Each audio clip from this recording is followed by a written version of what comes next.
नमस्कार। संवाद के इस स्पेशल शो में आप सबका स्वागत है। आज हमारी खास मेहमान हैं, बीजेपी की प्रवक्ता हैं अनिला सिंह जी। अनिला सिंह जी को मैं पिछले 8-9 वर्षों से जानता हूं और अ, अगर हम कह सकते हैं कि बीजेपी के कुछ जो प्रवक्ता हैं, जो कि हर विषय पर बराबर की जानकारी रखते हैं और कुछ हद तक एक महारत हासिल है इनको अपनी सरकार को डिफेंड करने का, अपनी पार्टी को डिफेंड करने का, चाहे फैसले जो हों। लेकिन अनिला जी हमेशा मोर्चे पर तैनात रहती हैं और सरकार और संगठन दोनों को बचाने की भरपूर कोशिश करती हैं, विपक्षी हमलों से, विपक्षी आरोपों से। आज देश में एक बार फिर एक नया डिबेट शुरू हो गया है, पॉपुलेशन कंट्रोल को लेके कानून बनाने का। ये कोई नया मुद्दा नहीं है। बीजेपी और जनसंघ और बाकी पार्टियां भी, या हम कहें कि इमरजेंसी के दौरान संजय गांधी और कांग्रेस पार्टी ने भी जनसंख्या नियंत्रण को लेके कोशिश की थी, तमाम चिंता जाहिर की थी और कोशिश की थी कि जो बढ़ती जनसंख्या है उसको रोका जाए। अब इस जो प्रस्तावित कानून है जिसको लेके कि बीजेपी शासित कई राज्य ऐलान कर चुके हैं कि वे कानून बनाने की दिशा में आगे बढ़ रहे हैं। इसको आने वाले विधानसभा चुनाव से जोड़कर देखा जा रहा है और उससे भी बड़ा मुद्दा बनता जा रहा है ओबीसी और दलितों के बीच में। कहा ये जा रहा है कि भारतीय जनता पार्टी जो हमेशा अपना मनुस्मृति का जो उनका हिडन एजेंडा है उसी पर आगे बढ़ती है। तो इस जनसंख्या नियंत्रण कानून की आड़ में भी एक बार फिर वही मनुवादी व्यवस्था लागू करने की कोशिश हो रही है। बीजेपी के अपने तर्क हैं। बीजेपी का कहना है कि इस प्रस्तावित कानून से न तो किसी जाति के खिलाफ है, न किसी मजहब के खिलाफ है, न किसी पंथ के खिलाफ है। ये शुद्ध सोशियो प्रॉब्लम है और इसको नियंत्रण करना ज़रूरी है, तभी देश का विकास हो पाएगा। दूसरा जो बड़ा मुद्दा है इस समय, वो जो कि पिछले 3-4 दिनों से लगातार देश दुनिया में चर्चा का विषय बना हुआ है, जासूसी कांड का। और तीसरा कृषि कानूनों को लेके जो वेस्ट यूपी, हरियाणा और पंजाब के किसान लगभग 8 महीने से आंदोलन कर रहे हैं, धरना प्रदर्शन कर रहे हैं। उसको लेके भी बीजेपी की काफ़ी आलोचना हो रही है। तो आज हम इस कार्यक्रम में इन्हीं 3 मुद्दों को मुख्य रूप से टच करेंगे और इन्हीं मुद्दों पर अनिला जी की राय जानने की कोशिश करेंगे कि उनकी राय क्या है और उनकी पार्टी की राय क्या है और सरकार की सोच क्या है इस तरह के इश्यूज को एड्रेस करने में। अनिला जी, आपका स्वागत है और सबसे पहले तो ईद मुबारक। हाँ, आपको भी और आपके जितने भी व्यूअर्स हैं सबको जो है, ये जो दिन है, ये जो बकरा ईद जिसको बोलते हैं या ईद उल जुहा जिसको बोलते हैं, ये डे ऑफ सैक्रिफाइस माना जाता है वाशिम जी, कि केवल ऐसा जो कॉन्सेप्ट होता है कि भई हम बकरे को सैक्रिफाइस करें या किसी और जानवर को सैक्रिफाइस नहीं। जो चीज़ आपको उमंग तरंग देती है, उसका जो आपको बहुत ज़्यादा जिससे लगाव रहता है, उसका भी सैक्रिफाइस बलिदान करने का आज दिन होता है। और मुझे लगता है कि जो बेटर और बिगर कॉज होता है, उसके लिए अपनी जो छोटी-छोटी चाहतें होती हैं, उनको सैक्रिफाइस करने का दिन है आज।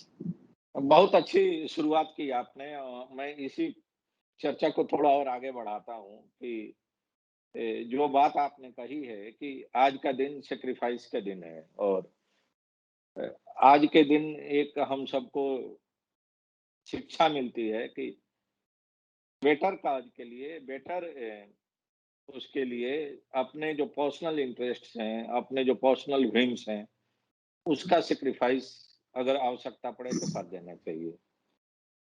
क्या मैं इसी से जुड़ा हुआ जनसंख्या नियंत्रण को जो प्रस्तावित आपकी सरकार कानून लाने जा रही है, उसके बारे में पूछ सकता हूँ कि क्या आपको लगता है कि इस समय देश के हालात, समाज के हालात ऐसे नहीं हैं कि सिर्फ़ और सिर्फ़ वोट बैंक को ध्यान में रख के और पॉलिटिकल एजेंडा को ध्यान में रख के कोई काम किया जाए? और ऐसे मौके पर इस तरह के जो इश्यूज हैं, इसको किनारे करके जो सीरियस इश्यूज हैं, जिसके चलते पूरी मानवता के सामने गंभीर चुनौती बनी हुई है, सोशियो इकोनॉमिक डेवलपमेंटल इश्यूज, उस पर ज़्यादा तवज्जो दिया जाए। देखिए वाशिंग जी, मैं शर्त के साथ कह सकती हूँ कि जब आप स्कूल में पढ़ रहे होंगे, एक विषय ज़रूर आता होगा, वो है पॉपुलेशन एक्सप्लोजन का।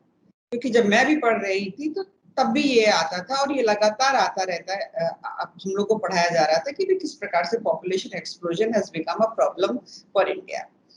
अब तो स्कूल छोड़े हुए भी एक अरसा हो गया है और हम देख रहे हैं कि पॉपुलेशन एक्सप्लोजन की जो प्रॉब्लम है, जो परेशानी है, वो जस की तस बनी हुई है और ज़्यादा बिगड़ चुकी है। बिगड़ कैसे चुकी है? आप राजनीति छोड़िए, आप भारतवर्ष के रिसोर्सेज को देख लीजिए, किस तरीके से खत्म होते चले जा रहे हैं। कोई ऐसा तो नहीं हवा में गायब हो जा रहे हैं या समुद्र उनको पीता चला जा रहा है। जो रिसोर्सेज ना भारत के, वो यहाँ की जनता ही इस्तेमाल कर रही है। पॉल्यूशन देख लीजिए, प्रदूषण जो है, भयावह स्थिति है। हम लोग डिबेट्स में बैठते हैं, हम लोग को कहा जाता है कि जब चाइना कंट्रोल कर सकता है, बीजिंग कंट्रोल कर सकता है, तो दिल्ली क्यों नहीं कंट्रोल कर सकता? अब देखिएगा अक्टूबर में किस प्रकार से एयर पॉल्यूशन की प्रॉब्लम आने लगेगी। दिल्ली एनसीआर में जो ज्यादातर बच्चे हैं, छोटे-छोटे बच्चे हैं, उनको सांस की प्रॉब्लम हो गई है। तो चाहे वो एयर पॉल्यूशन हो, चाहे वो साउंड पॉल्यूशन हो या किसी भी प्रकार का पॉल्यूशन हो, चाहे वो प्रोडक्ट पॉल्यूशन हो, क्यों बढ़ रहा है? आबादी की वजह से बढ़ रहा है। Root cause of the problem is population, इसको हम नकार नहीं सकते। पर दुर्भाग्य हमारे देश का ये है कि I think we are too democratic. हर चीज में राजनीति लेकर आ जाते हैं। जो देश का विषय होता है उस पर न जाकर अपने राजनीतिक विषय को उसके साथ जोड़ते हैं, तो ये होता है स्वार्थ। और आज का दिन स्वार्थ के बलिदान का दिन। आप देश के विषय में सोचो, राष्ट्र के विषय में सोचो, राष्ट्र सर्वोपरि।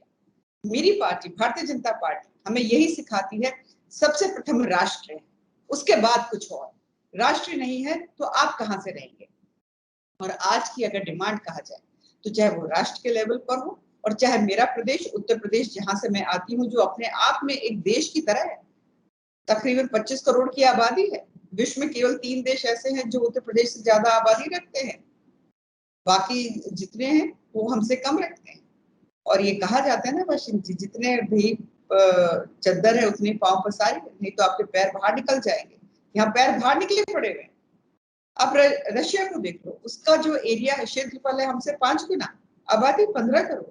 कनाडा क्षेत्रफल 3 गुना और आबादी उसकी कितनी? मात्र 4-5 करोड़। अब ब्राजील की आबादी जो है ऑलमोस्ट हमारे उत्तर प्रदेश के बराबर है और वहां की आबादी आप देख लीजिए, उससे 12 गुना आबादी हमारे उत्तर प्रदेश की। तो सॉरी 12 गुना रेट ऑफ जिससे बच्चे पैदा होते हैं हमारे उत्तर प्रदेश का है। तो सीधी सी बात ये है कि क्षेत्रफल में तो आप उतरे हैं नहीं और आबादी का बोझ इतना ज्यादा पड़ रहा है। घनत्व देख लीजिए, राष्ट्र के जो एवरेज है डेंसिटी ऑफ पॉपुलेशन का, उससे उत्तर प्रदेश का कंपैरिजन कर लीजिए। आपको खुद ही पता चल जाएगा कि उत्तर प्रदेश में इसकी आवश्यकता है कि नहीं। तो ये एक पॉलिसी लाई जा रही है, जबकि लोग भ्रम फैला रहे हैं कि कानून लेकर आ रहे हैं, कानून लेकर आए नहीं। 2030 तक के लिए एक पॉलिसी लेकर आई जा रही है और किसी की कनपट्टी पे बंदूक रखकर नहीं कहा जा रहा कि आपको मानना ही आपकी इच्छा है, अब मानना चाहिए मानिए, नहीं मानना चाहते हैं मत मानिए।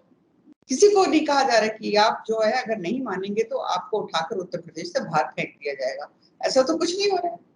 लोग चाइना से कंपेयर करते हैं कि चाइना में जो कानून आया उससे हम उत्तर प्रदेश की जो पॉलिसी आई है उसको कंपेयर कर सकते हैं।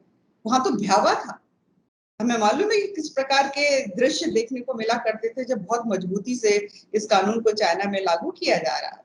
और मुझे लगता है कि इंसेंटिव अगर देते हुए अब कुछ उसके साथ डी इंसेंटिव भी करते हुए इस पॉलिसी को लाया जाए तो एक तरीके का एनकरेजमेंट होता है, प्रोत्साहन होता है लोगों के मन में कि नहीं बिल्कुल हमें इसको पालन करना चाहिए। अब बात अक्सर ये सुनने में आता है वाशिंग जी, जब लोग ये कहते हैं कि भाई आप इसको लेकर क्यों आ रहे हैं, इसमें तो आप अपना लिटरेसी रेट बढ़ा दीजिए, आप अपनी हेल्थ की कंडीशंस को बेटर कर लीजिए, आप सोशियो इकोनॉमिक कंडीशंस को इम्प्रूव कर लीजिए, तो आबादी अपने आप कम हो जाएगी। बिल्कुल ठीक बात है, बिल्कुल गलत बात नहीं है। तो क्या हम उस दिन का इंतजार करते रहे? 1947 तक आज तक इंतजार किया और अब आगे भी हम 100 साल इंतजार करते रहे कि हमारा लिटरेसी रेट जो है केरला को कॉम्पीट कर जाए। उसके बाद हम यहाँ पर कुछ करेंगे, अब ऑटोमेटिकली अपने आप ठीक हो जाएगा उत्तर प्रदेश। या फिर ऐसा है हेल्थ सेक्टर जो एकदम सड़ा गिला हमको मिला था, हमसे पहले की सरकारें सपा बसपा जो है। यहाँ पर आप एक चीज समझिए, जो एक्सपर्ट्स, जो मेडिकल एक्सपर्ट्स की जरूरत जो हमें है, उससे 84% कम एक्सपर्ट्स थे, मेडिकल एक्सपर्ट्स जो हम लोग आए हैं। और CHS और PHS की तो हालत इतनी खराब थी, बस पूछे मत। इंफ्रास्ट्रक्चर जर्जर हालत। निरंतर कार्य कर रही है योगी सरकार, पर अगर हमें कहते हैं ना कि भाई अगर एक मेहनत तो हम कर रहे हैं, उसके साथ साथ अगर एक ये जनसंख्या के ऊपर भी लोग स्वयं सोचने लग जाए तो और अच्छा हो जाएगा और बेहतर हो जाएगा। पर फोर्सफुली तो हम किसी को भी नहीं कह रहे, जिनकी इच्छा नहीं है बिल्कुल नहीं माने इसको। आपने बहुत अच्छा उदाहरण दिया कि नेशन फर्स्ट का जो सिद्धांत है उसको लेके चलना चाहिए और देश में नेशन फर्स्ट की जो फिलॉसफी है वो हर नागरिक को मानना चाहिए। लेकिन आप भी अच्छी तरह जानती हैं कि राष्ट्र बनता है उस देश के नागरिकों से। अगर देश के नागरिक ही खुशहाल नहीं रहेंगे, देश के नागरिक ही सामाजिक, आर्थिक, सांस्कृतिक रूप से सुरक्षित नहीं रहेंगे, तो कोई भी राष्ट्र बन नहीं सकता, ना राष्ट्र खुशहाल हो सकता है। तो अगर कोई भी कानून बन रहा है, तो वो नागरिकों की बेहतरी के लिए बन रहा है। कोई भी प्रस्ताव अगर कोई भी सरकार लाती है, तो यही कहती है कि हम नागरिकों के हित को ध्यान में रख के ला रहे हैं। और अगर देश के नागरिकों के मन में ही आशंका है उस प्रस्तावित कानून या नीति से, तो क्या ऐसी जल्दीबाजी है कि उसको जबरन लागू किया जाए, जबरन थोपा जाए? क्यों नहीं देश की जनता को, नागरिकों को भरोसे में लेके कोई कानून बनाया जाए, अगर कोई कानून देश की जनता और नागरिकों के हित में है। और अभी तक का जो ट्रैक रिकॉर्ड है, अगर उस पर नज़र डालिए, तो जब नोटबंदी हुई थी, तो कहा गया था कि इससे काला धन समाप्त हो जाएगा। कहा गया था कि नक्सलवाद, आतंकवाद की वारदातें खत्म हो जाएँगी। जब जीएसटी लागू किया गया, तो कहा गया कि इससे हमारे राजस्व में बढ़ोतरी हो जाएगी, हमारी आर्थिक स्थिति सुधर जाएगी। सीए और एनआरसी जब लागू किया गया, तो कहा गया कि घुसपैठियों की समस्या खत्म हो जाएगी आसाम में। उनके परिणाम क्या हुए, हम सबके सामने हैं। इसलिए जब ये जनसंख्या नीति की बात हो रही है, तो फिर एक बार लोगों के मन में डर पैदा हो रहा है। और ये डर सिर्फ आपके राजनीतिक विरोधियों के मन में नहीं है, जो आपके सहयोगी हैं, उनके मन में भी है। आपके सबसे ट्रस्टेड सहयोगी बिहार के मुख्यमंत्री नीतीश कुमार इस प्रस्तावित जो नीति है, उसका विरोध कर रहे हैं और वो कह रहे हैं कि इस तरह की नीति से जनसंख्या नहीं रुकेगी। जनसंख्या रुकने के लिए वे सारी ज़रूरी चीज़ें करनी पड़ेंगी, जिसका कि अभी आपने भी ज़िक्र किया कि शिक्षा, स्वास्थ्य, बेरोज़गारी, आर्थिक हालात सुधारने पड़ेंगे। क्योंकि जो ट्रेंड देखने को मिलता है जनसंख्या बढ़ोतरी का, वो ज़्यादातर जनसंख्या बढ़ोतरी उन तबके में है, जिन तबके में ज़्यादा गरीबी है, ज़्यादा बेरोज़गारी है, ज़्यादा अशिक्षा है। तो रियल जो इस रीजन्स हैं इसके लिए, ये सारी चीजें हैं। तो बजाय कि उस पर काम करने के कॉस्मेटिक सर्जरी करके और आप सोचिए कि इस प्रॉब्लम से निजात मिल जाएगा, तो शायद ये संभव नहीं है। इसीलिए इसका विरोध हो रहा है और इसको राजनीति से जोड़ के देखा जा रहा है। मैं मेरा उत्तर दूसरा सवाल ये है कि जो इस समय एक दूसरा बड़ा मुद्दा देश में हावी है, जासूसी कांड को लेके। जी, पहले मैं जो वो आपका पहला प्रश्न है मैं उसका उत्तर दे दूँगा। हाँ हाँ, जी। फिर हम जासूसी कांड पे देखिए ऐसा है, आपने नीतीश जी की बात यहाँ पर करी, हो सकता है बिहार में आवश्यकता ना हो इस चीज़ की, तो मैं जो उन्होंने कमेंट किया, जो उन्होंने टिप्पणी करी, उसके ऊपर मैं बिल्कुल रिएक्शन नहीं दूँगी। हर राज्य की अपनी-अपनी ज़रूरतें होती हैं। उत्तर प्रदेश से पहले भी कुछ राज्यों ने इसको लागू किया है। अब उत्तर प्रदेश ये नीति लेकर आ रही है, उत्तर प्रदेश की आवश्यकता है। आप बात बिल्कुल ठीक कह रहे हैं कि आप जो है अपना लिटरेसी रेट क्यों नहीं बेहतर कर लेती। आंध्र प्रदेश जो है वो सबसे खराब है लिटरेसी रेट, सबसे ज्यादा खराब जिसको बोलते हैं। परंतु वहां पर जो है जनसंख्या की ऐसी प्रॉब्लम नहीं है जैसे कि हमारी। तो अगर कोई ये कहे कि डायरेक्ट कोरिलेशन है in between literacy and population problem, तो मुझे समझाएं आके आंध्रा जो वर्स्ट है लिटरेसी रेट में, वहां पर ये प्रॉब्लम क्यों सॉल्व है? तो मैंने आपको ये कहा ना कि हर प्रदेश की अपनी जरूरतें होती हैं। मेरा उत्तर प्रदेश, यहाँ के लोगों को भैये बोला जाता है। यहाँ के लोगों को ये सोचा जाता है कि महाराष्ट्र जैसे राज्यों में जाएंगे या दक्षिण के राज्यों में जाएंगे और फैक्ट्री में लेबरगिरी करेंगे। हमारे यहाँ के जो इंजीनियर्स निकलते हैं, उनको ये समझा जाता है कि उनको कहीं ना कहीं डिजिटल पुलिस बनाकर जो विदेश की कंपनियां हैं उसमें उनका काम उनसे ढुआया जाए। मेरे उत्तर प्रदेश की जो छवि बनी हुई है, यहाँ ये छवि नहीं बनी हुई है कि ये जो है बहुत लिटरेट है, बहुत प्रोग्रेसिव है। यहाँ जब आप उत्तर प्रदेश का नाम बाहर लेंगे भारत में, मेरे प्रदेश से बाहर निकलकर, तो ये छवि आएगी एक बैकवर्ड, अपराध से भरा हुआ, भैये टाइप के लोग, इनसे यही काम होता है। वो छवि बदलने का समय आ गया है, और जब बदलाव का समय आता है वाशिम जी, तो कुछ कड़े कदम उठाने पड़ते हैं। आप सबको खुश नहीं रख सकते हैं, और ये पॉलिसी जो है, मैंने फिर कह रही हूँ कि जबरन किसी पे लागू नहीं होगी। आपकी इच्छा है, आप इसको मानना चाहे मानिए, नहीं मानना चाहे मत मानिए। पूरा ब्लूप्रिंट है, लोगों को ये पॉलिसी पढ़नी चाहिए, बहुत बड़ी पॉलिसी नहीं है। यहाँ पर किस प्रकार से जो मैटरनल मोर्टेलिटी रेट है, मेरा प्रदेश मैटरनल मोर्टेलिटी रेट में वर्स्ट रहा है। मेरे प्रदेश के मुख्यमंत्री जी कहते हैं कि आज की तारीख में अगर 199 है, यानी 1000 पे 199 महिलाओं की डेथ हो रही है, मृत्यु हो रही है बच्चा पैदा करने में, तो 2030 तक हम 199 से 98 पे लेकर आना चाहते हैं। कुपोषण में अगर हम बात करें, वेस्टेड जो हमारी पॉपुलेशन है आज की तारीख में बच्चों की, यूथ की, that is the worst in India. वो वेस्टेड पॉपुलेशन है, ऑलमोस्ट 3.1% हमारी जाती है, उसको हम कम करना चाहते हैं। मैं भी जानती हूँ कि अगर आप सोसाइटी के स्ट्राटा में देखेंगे, जो सबसे गरीब है उसका अगर TFR देखेंगे, टोटल फर्टिलिटी रेट देखेंगे, वो 3.2 है। जो अल्ट्रा रिच है उनका 1.5 है। सब जानते हैं। मैं भी अपने उत्तर प्रदेश को अल्ट्रा रिच बनाना चाहती हूँ। मैं भी ये चाहती हूँ कि मेरा उत्तर प्रदेश चलो अल्ट्रा रिच ना हो तो कम से कम मिडिल क्लास और अपर मिडिल क्लास का हो। आज नेशनल एवरेज से उत्तर प्रदेश का TFR बहुत ज्यादा है, 3.2 है। क्यों है?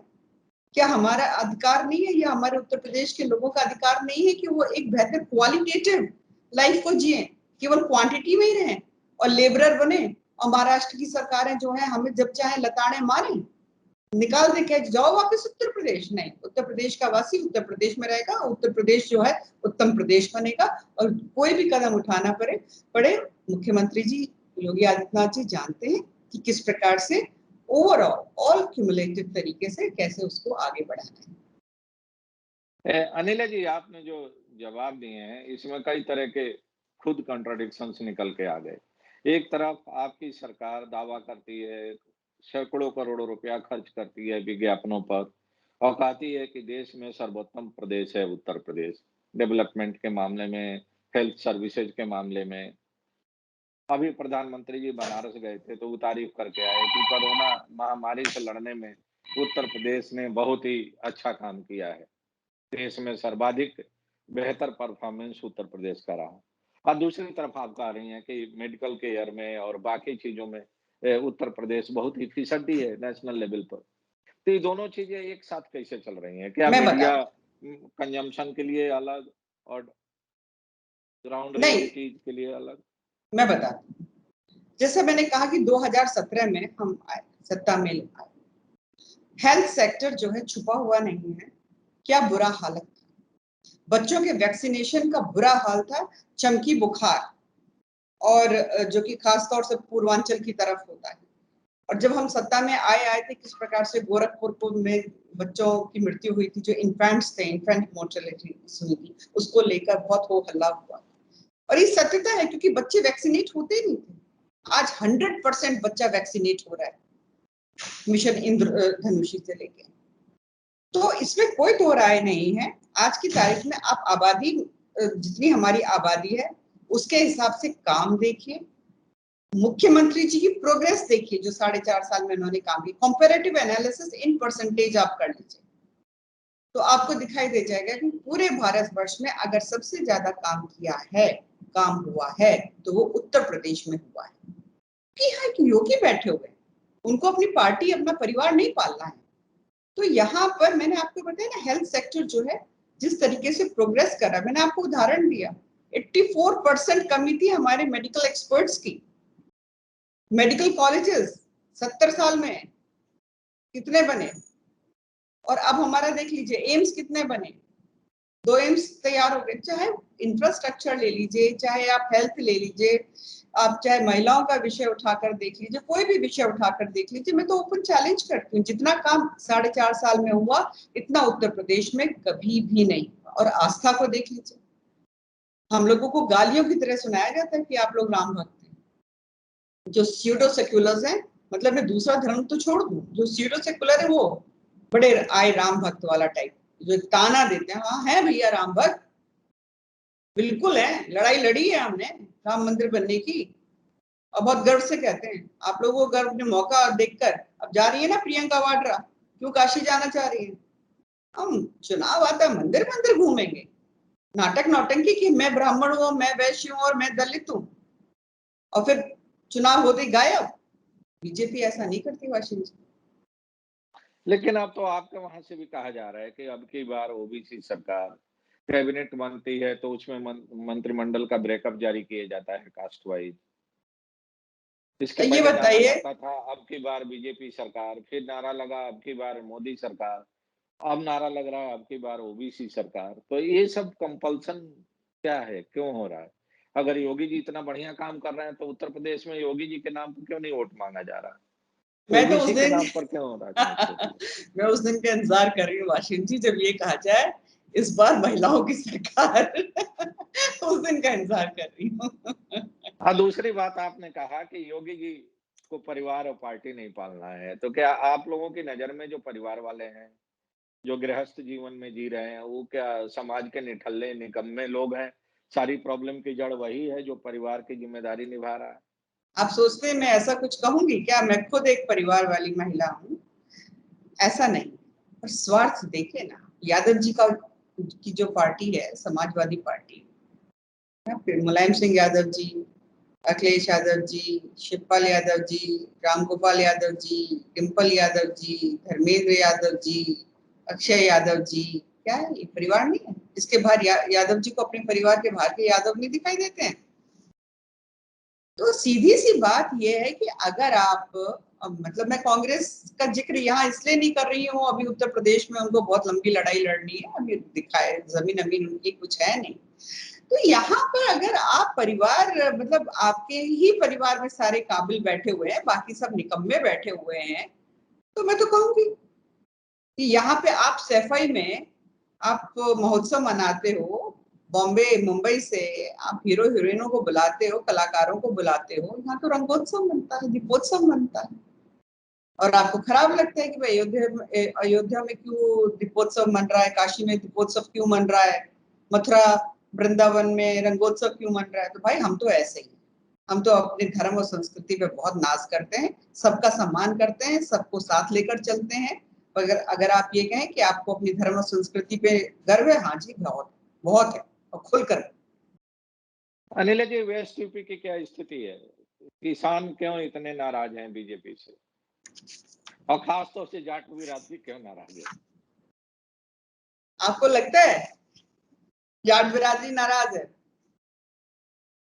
क्योंकि आपके नेता उन क्षेत्रों में दौरा नहीं कर पा रहे हैं, पंजाब, हरियाणा और वेस्ट यूपी के।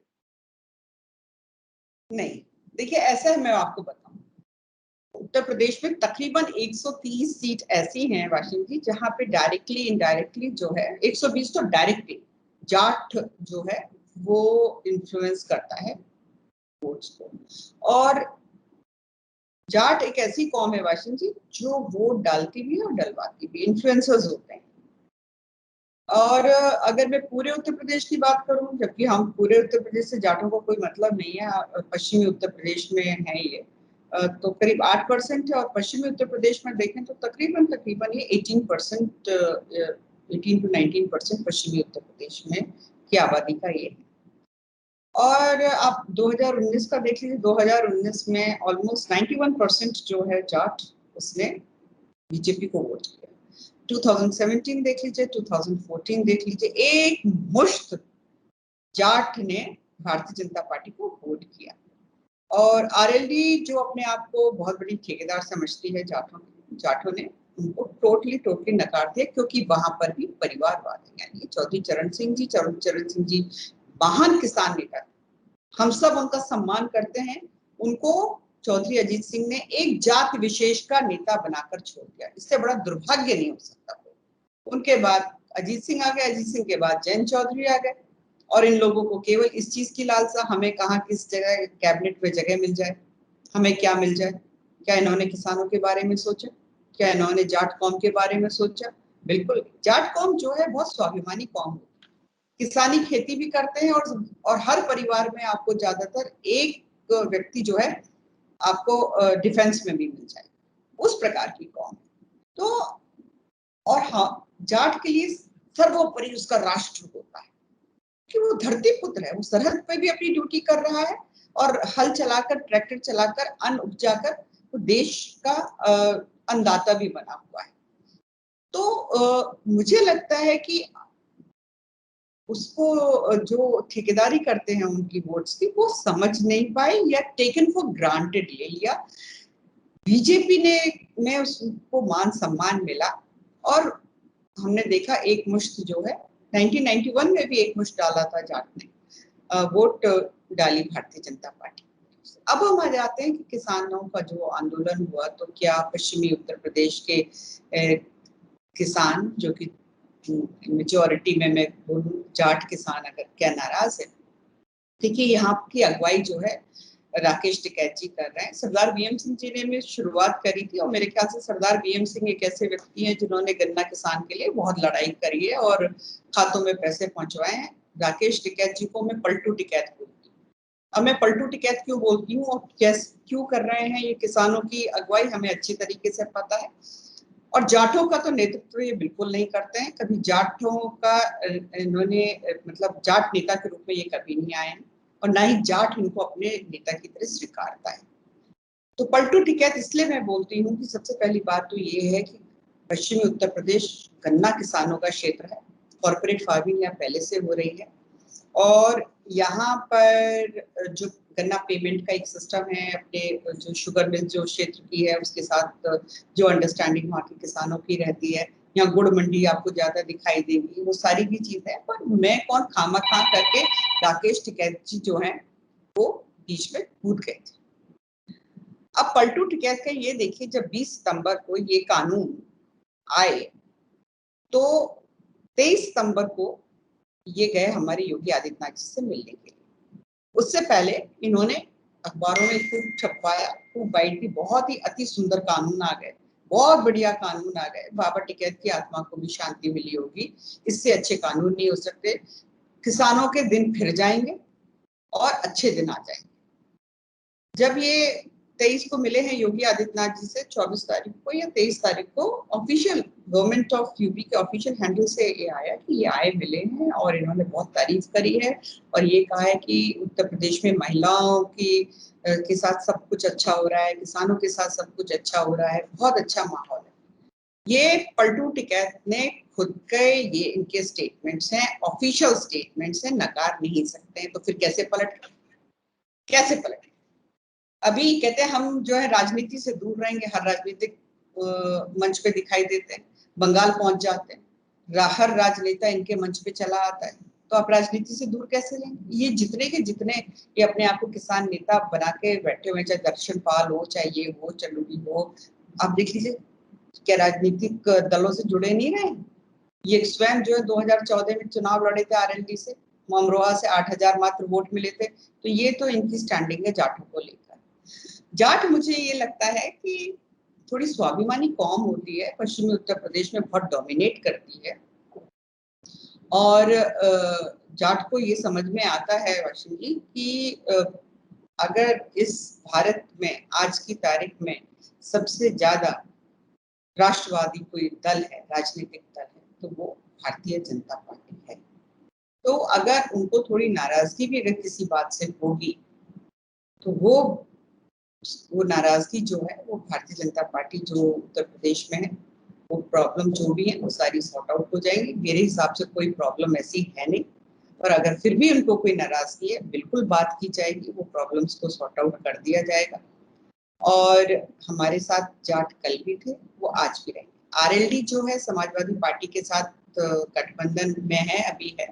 और अगर यादव जी की पार्टी सोच रही है कि जैन चौधरी जाट ले आएंगे, मुसलमान वो ले आएंगे, क्योंकि पश्चिम उत्तर प्रदेश का अगर आप डेमोग्राफी देखेंगे, आप तो खैर पूरे उत्तर प्रदेश को बहुत अच्छे से जानते हैं और पश्चिमी उत्तर प्रदेश को भी बेहद अच्छी तरीके से जानते हैं।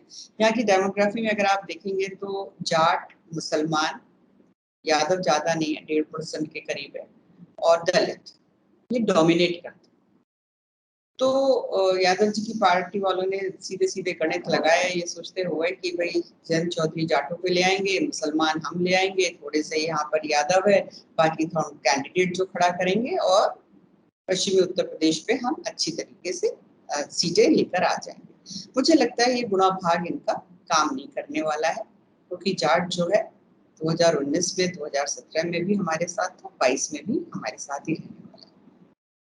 तो कोई जाटों के लिए या गन्ना किसानों के लिए कोई अलग से कोई पैकेज वगैरह आने वाला है क्या? क्योंकि मुझे याद है कि जब राम प्रकाश गुप्ता जी चीफ मिनिस्टर थे उत्तर प्रदेश के, तो उन्होंने सरकारी नौकरियों में जाटों को ये रिजर्वेशन का निर्णय लिया था और ऐलान भी किया था।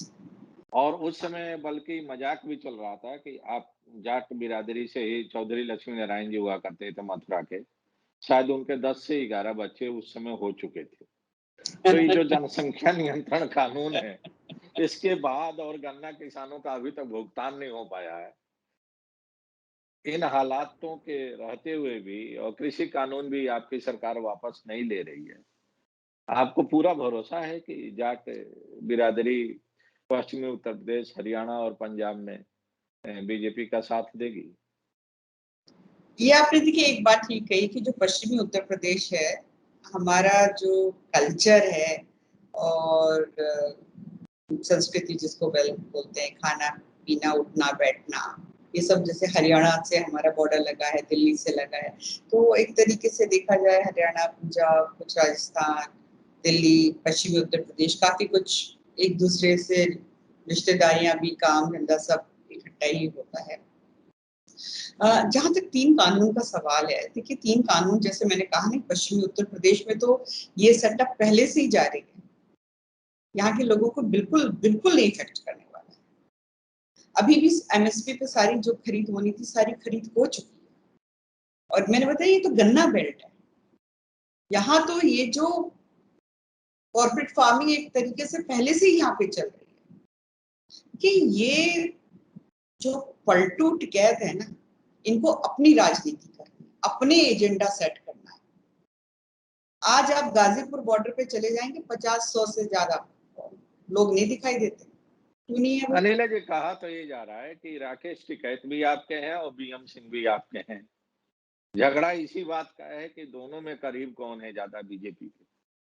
मैं तो कहती क्योंकि हूँ टिकैत, वाशेन जी भी हमारे हैं, हमारे तो सभी हैं, हमारे नहीं किसी हम से तो, पर्सनल मैं तो पर्सनल सांगठनिक रूप से द्वेष बात कर रहा हूँ। नहीं मैं तो नहीं संगठन की बात कर रहा हूँ, निजी रिश्ते अलग होते हैं। लेकिन सांगठनिक तौर पर कहा जा रहा है कि बीएम सिंह धरना छोड़ के इसलिए भागे क्योंकि उनको बीजेपी की तरफ से आश्वासन था कि कुछ मिल जाएगा। बाद में नहीं मिला, बीजेपी को लगा कि बीएम सिंह से ज्यादा राजनीतिक ताकत तो टिकैत की है, जिनको आप पलटू टिकैत कह रहे हैं। तो बीजेपी ने बीएम सिंह को डंप कर दिया, जैसे शिवपाल को डंप कर दिया। तो राजनीति में तो उपयोगिता का जो सिद्धांत है, अगर और कहीं दिखे ना दिखे, राजनीति में तो बहुत अच्छी तरह दिखाई देता है कि जब तक आपकी उपयोगिता है तब तक आप सर माथे पर, जिस दिन आपकी उपयोगिता खत्म हो गई, आप एकदम दूध की मक्खी तरह निकाल के फेंक दिए जाते हैं। ये तो इन नैरेटिव्स हालातों, जी ये नैरेटिव्स बिल्ड किए जाते हैं। वाशिम जी, आप तो राजनीति, मतलब you are so senior journalist, और राजनीति को आप इन एंड आउट समझते हैं। जैसे कि एक नैरेटिव बिल्ड किया गया जो विकास दुबे जैसा जघन्य अपराधी एक्सीडेंट में मारा जाता है, और उसके बाद शुरू करा दिया, अरे ब्राह्मणों के साथ बड़ी जाति हो रही है, ब्राह्मण बहुत नाराज है भारतीय जनता पार्टी से। दुनिया भर का नैरेटिव आज की तारीख में भी मतलब ब्राह्मणों को लेके ये कि ब्राह्मण जो है बहुत बीजेपी से नाराज है। मैं तो हमेशा डिबेट्स में ओपन चैलेंज देती हूँ कि बताओ भाई साहब कि कैसे क्या कर दिया भारतीय जनता पार्टी ने ब्राह्मणों के साथ जो ब्राह्मण नाराज है। ब्राह्मण बेहद बुद्धिमान होते हैं, बेहद बुद्धिमान होते हैं। वो अच्छी तरीके से समझते हैं कि उत्तर प्रदेश का भला कौन कर सकता है। यादव जी कर सकते हैं? नहीं। बहन जी कर सकती हैं? नहीं। वाड्रा मैडम कर सकती हैं? नहीं। उनको पता है कि उत्तर प्रदेश का भला केवल और केवल भारतीय जनता पार्टी कर सकती है। तो ब्राह्मण कल भी हमारे साथ था, ब्राह्मण आज भी हमारे साथ है, ब्राह्मण कल भी हमारे साथ रहेंगे। ये नैरेटिव्स बिल्ड किए जाते हैं कि पलटू टिकैत का हम क्या करेंगे, वो तो अपनी खुद की दुकान समेटे रहे, वही बहुत है। और बीएम सिंह साहब को वो देखिए, मैं उनका सम्मान करती हूँ, वो किसानों की बहुत लड़ाई लड़ते हैं और निस्वार्थ लड़ते हैं। बहुत गन्ना किसानों के खातों में पैसा उन्होंने पहुंचवाया है।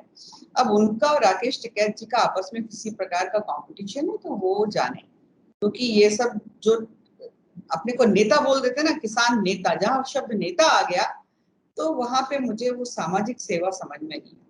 अगर ये कहते कि किसान सोशल एक्टिविस्ट तो समझ में आता। किसान नेता चाहे वो पलटू टिकैत हो, चाहे बीएम सिंह हो, चाहे दर्शन पाल हो, चाहे चडूनी हो, कोई भी हो, नेता लगते ही जो है ना वो फिर जो एंगल है ना कुछ और हो जाता है। तो मैंने हम माने कि जिस तरह से बीजेपी से ब्राह्मण खुश है, उसी तरह से जाट भी खुश है।